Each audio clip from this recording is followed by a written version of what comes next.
today is Friday. Walang ganap.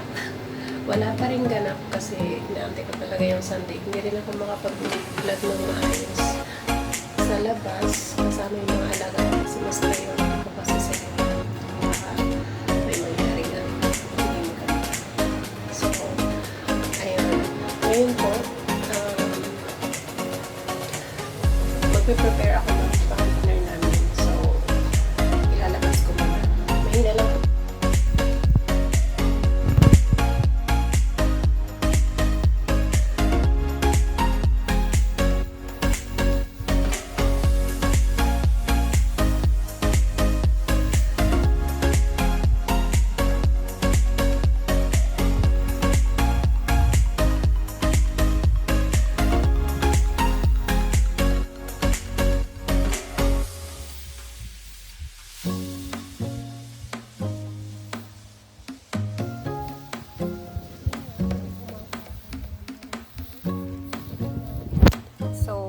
Wala po pala. Todo-todo pa ako salita dyan. Nagpapaliwanag ako ng mga nilalabas ko. Wala palang walang mic.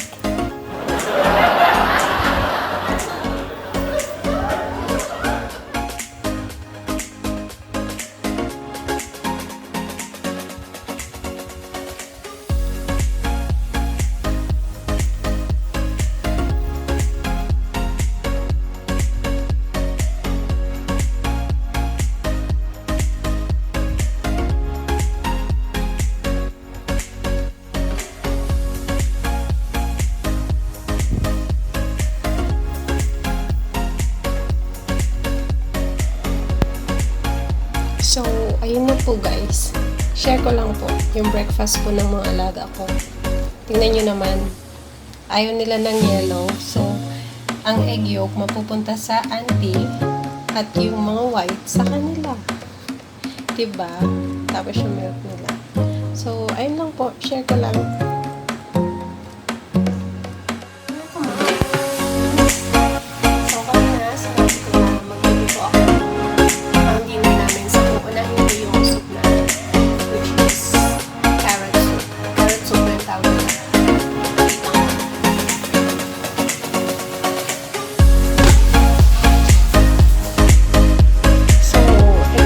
Ingredients. Ito yung days. 3 pieces ng days.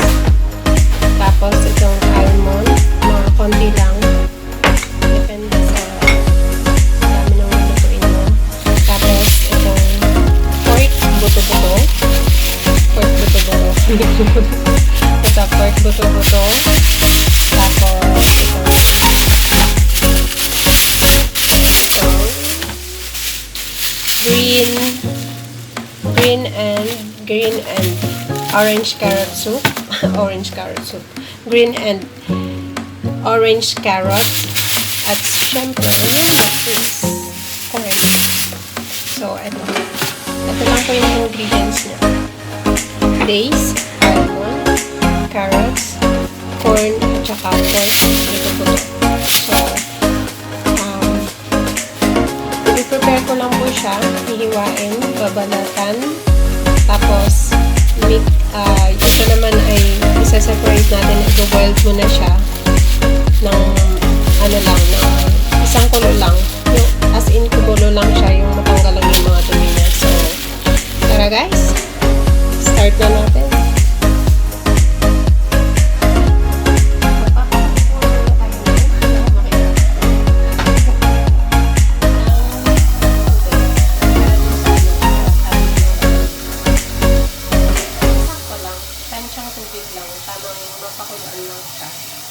Unahin natin siya habang kumukulo.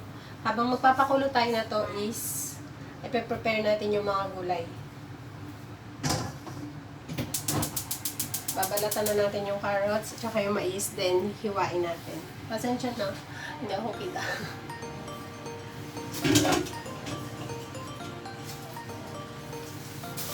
Hugasan muna natin siya. Kailangan ganito.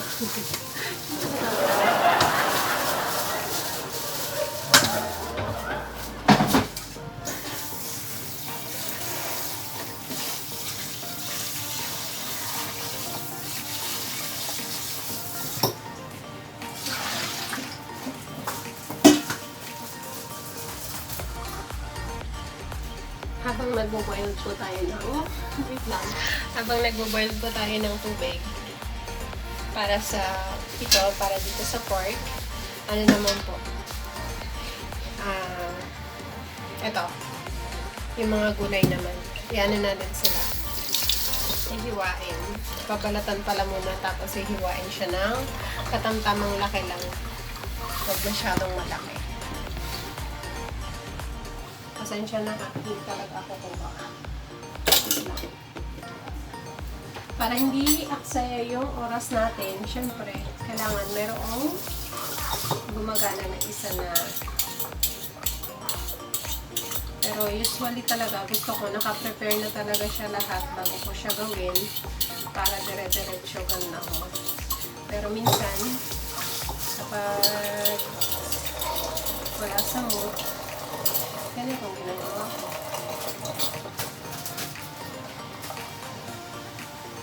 So, ayan mga kamangs, kumulo na po yung ating tubig. Then, ilalagay na natin itong pork. Ayan lang. Malinis naman po yung kamay ko. Kahit hindi na ako gumamit ng gloves. Tsaka mas nakaka-use po kasi ng maayos kapag walang gloves yung kamay. Hanggat malinis naman. So, ayan. Sige, diretso natin itong pagbabalat ng gulay.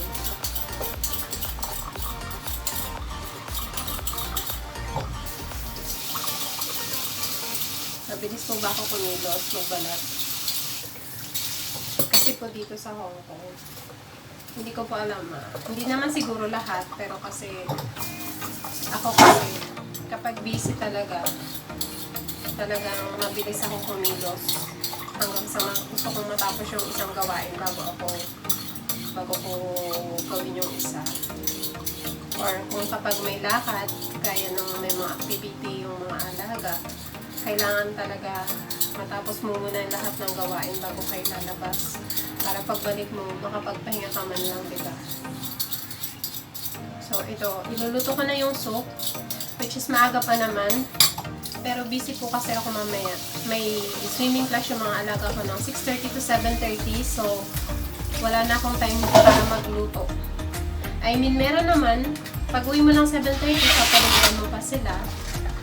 After mong paliguan, so ayan, kumulo na siya. Patay na natin. Isang kulo lang yung karne. Hindi siya kailangang lutuin ng gusto. Kasi kapag pag-uwi, 7:30, hindi naman 7:30 yun talaga ka makakarating ng bahay. Kasi maglalakad pa. Malapit lang naman, pero alam niyo naman ang mga bata, kapag naglalakad, may mga kasamang laro-larutan. So, mga 8 na sila matatapos, pati pagpapaligo, tinutulungan ko na. So, kaya kapag may mga activity yung mga alaga ko, usually talaga tinatapos ko na lahat or piniprepare ko na yung pagkain para pag uwi, niluluto na lang. Ganun po. Diskarte lang. Diskarte lang paano mo gagawin yung trabaho mo na easy na lang sa'yo para may time ka pa para magpahinga. So, eto. Hiwain na natin siya. Hayaan lang muna natin yung karne doon. Mamaya na natin siya lilinisin. Kasi hinuhugasan pa po yan. Hinuhugasan pa.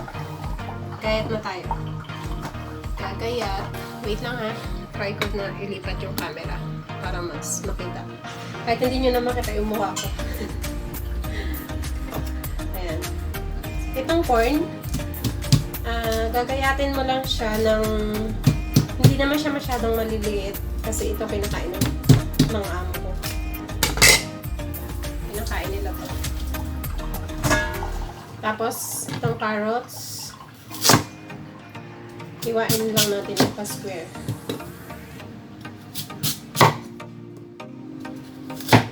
Dati, hinihiwa ko to ng alam mo yung ganon, circle lang siya, na malaki. Maliliit na lang tapos lumasa siya.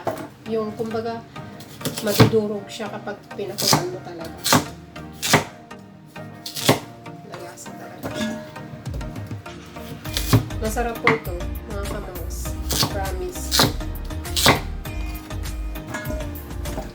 ito yung isang paborito ko sa mga soup niya. Kasi manamis-namis siya dahil sa base. Tapos, may almond. Basta masarap siya. Oops. Nalaglag yung cellphone ko.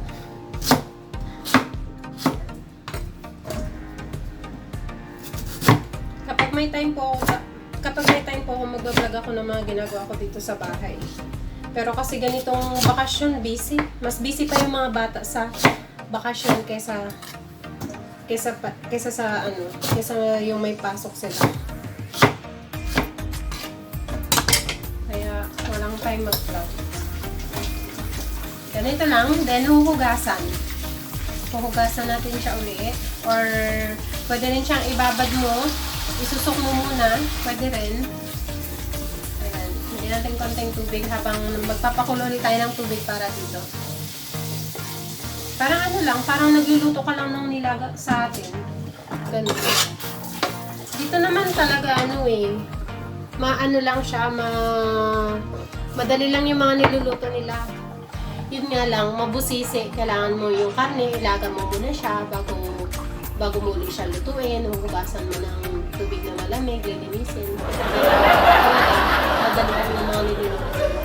Mabusisi lang bago mo siya isasalan.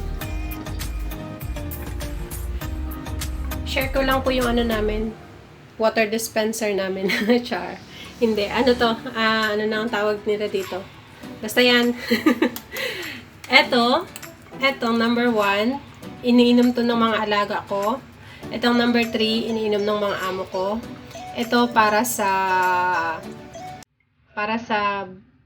pagpapakulo ng tubig na nilalagay sa thermos. Tapos, ito, pangsuk ng mga pangsuk siya ng mga gulay, prutas. Isusok mo muna siya dito. Share ko lang. Wala lang.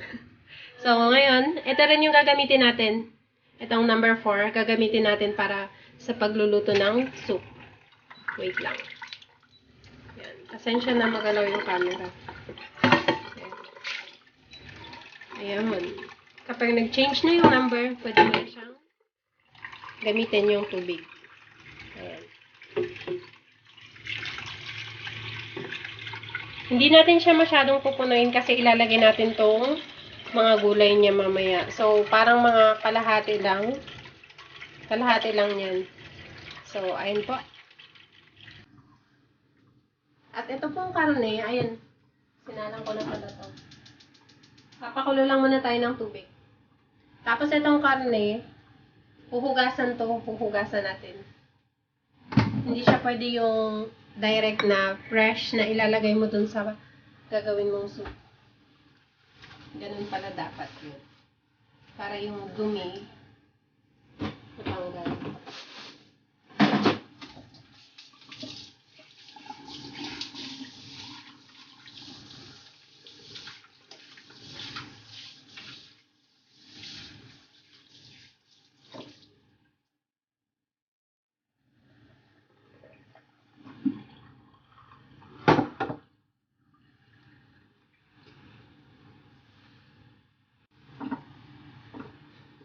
So, ito na siya. Nahugasan na natin. Balik na lang natin dito. Kasi, ipiprepare ko yung pork, yung spare ribs. Mamarinate ko siya. Hugasan lang natin hanggang sa alam mo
naman siya. Ayan. Ganyan lang po siya hanggang 1.5 hours.